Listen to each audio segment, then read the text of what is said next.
राजगृह नगर में एक बार बुद्ध अपने शिष्यों के साथ भ्रमण कर रहे थे।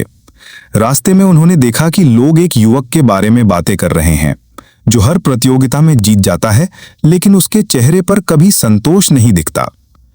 कुछ देर बाद वही युवक, जिसका नाम अजीत था, बुद्ध के पास आया और बोला, भगवान, लोग मुझे विजेता कहते हैं, पर मेरा मन हमेशा बेचैन रहता है।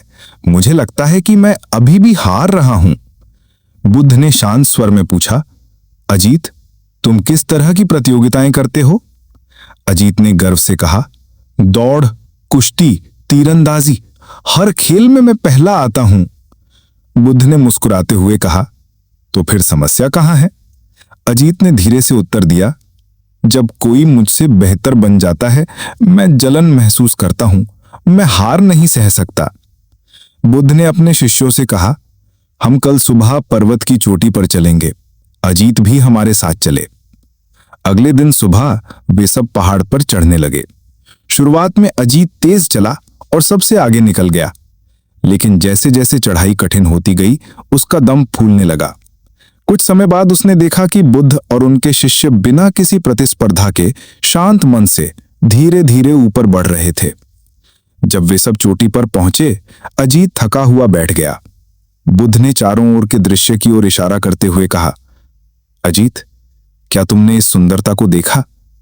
अजीत ने हाँफते हुए कहा, नहीं, मैं तो बस आगे निकलने में लगा था। बुद्ध बोले, यही तुम्हारी समस्या है। तुम जीवन को भी दौड़ की तरह जी रहे हो। जीतने की लालसा में तुम सफर की सुंदरता खो देते हो। फिर बुद्ध ने एक पत्थर उठाया और कहा, अगर ये पत्थर तुम्हारे रास्ते में हो और तुम सिर्फ दौड़ पर ध्यान दो तो ठोकर खाओगे, पर यदि तुम ध्यान से चलो तो उसे पार कर लोगे। जीवन में असली जीत तब होती है जब तुम अपने भीतर की जलन, क्रोध और अहंकार को जीत लेते हो। अजीत ने पूछा, तो क्या मुझे प्रतियोगिता छोड़ देनी चाहिए?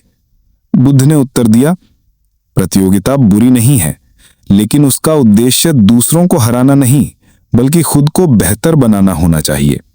जो अपने मन को जीत लेता है, वही सच्चा विजेता है। उस दिन से अजीत ने खेलना बंद नहीं किया, लेकिन उसका दृष्टिकोण बदल गया। अब वो दूसरों से प्रेरणा लेता, हार को सीख समझता और जीत को विनम्रता से स्वीकार करता।